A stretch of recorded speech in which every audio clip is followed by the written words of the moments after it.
Lihat device perangkatnya sampai lebih dalam lagi kalau agentnya Iya, ya pantas. Terus Ya, kita bisa menghapus device-nya, menghapus bagian harus aplikasinya. foldernya, iya. Kalau dia Iya, sampai iya, sudah di dalam sama dengan orang, ada orang spy di sana kan.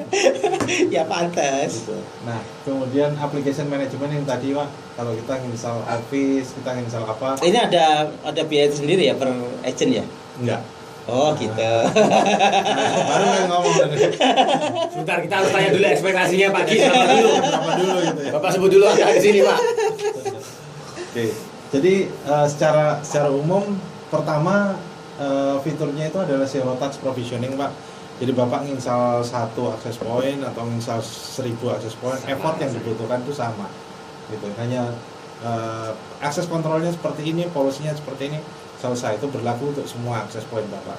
Meskipun kita pengen sendiri-sendiri per grouping, per kategori Nah, kan per bisa. grouping juga bisa juga nanti. Jadi akses SSID ini hanya berlaku untuk access point A, B, C, itu bisa. Jadi zero touch provisioning, multi site ya, multi site visibility. Kita bisa monitor yang ada di fakultas A, B, dan C dari satu tempat. Gitu. Terus kemudian layer 7 traffic shaping. Nah, daripada presentasi mendingan saya demoin aja Pak. Ini sekedar memfasilitasi BYOD, kita bisa memfilter sampai ke device-nya. Jadi kita bisa kategoriin iPad itu yang akses guest, policy-nya itu ini. Itu. Saya coba demoin aja Pak ya. Ini demo live atau Demo live yang ada di kantor Meraki Office. Meraki Office sana? San Francisco Pak. Di San Francisco. Memang ya, khusus untuk orang tertentu boleh ngakses gitu ya? Orang Cisco boleh ngakses Pak. Tapi nggak bisa nulis. Nanti saya mau coba nulis policy nggak bisa. Jadi ini dashboardnya Pak. Kita bisa lihat dari manapun site-site kita. Kemudian setiap site itu ada berapa device, ada berapa perangkat yang terkoneksi ke sana. Kemudian yang bermasalah berapa banyak. Jadi kalau kita mau akses point-nya ada GPS-nya berarti ya? Nggak ada Pak. Akses point-nya kita nggak tahu bahwa akses point ini ada di mana. Akses point-nya ditaruh manual. Drag drop manual, jadi ini ada di mana. Tapi sampai ke floor plan-nya pun nanti kita bisa masukkan ke sana. Ya ada. Nah, misalnya saya mau cari cabang London ya, tinggal ketik London, kita dapat 2 site yang ada di London. Gitu Pak. Nah, kemudian kalau kita pengen tahu akses point yang mana yang kan banyak device Pak. Saya pengen tahu yang wireless saja. Ini karena cloud itu ya? Ya, karena ini cloud Pak. Jadi kita bisa tahu ini cabang-cabang yang melayani. Dan ketika owner pun masuk di situ, meskipun belum tidak bisa disetting gitu ya. Kelihatan bahwa anunya ada di mana saja. Ada owner gitu, tapi yang punya otorisasi masuk ke sana ya adminnya aja. Gitu. Nah, kalau misalnya kita ambil satu misalnya di Meraki Corp di kantor pusat Pak di San Francisco, kita bisa lihat. Nah, dari sini kita bisa lihat trafficnya Pak. Trafficnya ini penggunaan bandwidthnya kita habisnya dipakai buat apa.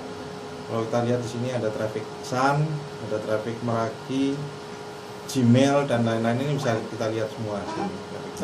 By aplikasi. Ini by aplikasi dari global traffic. Tapi bisa juga kita cari kliennya Pak. Jadi by misalnya device, ya? Ini klien, ini kendala klien.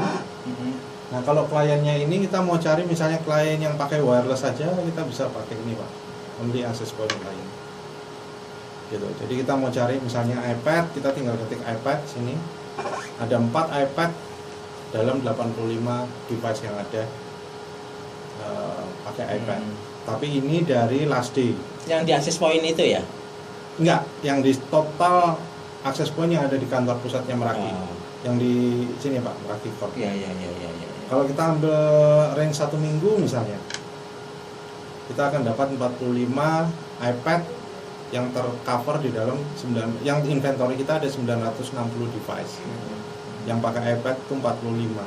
Kalau kita mau cari yang Samsung juga bisa Pak. Ketikkan Samsung di sini, maka di sini semua yang manufakturnya Samsung.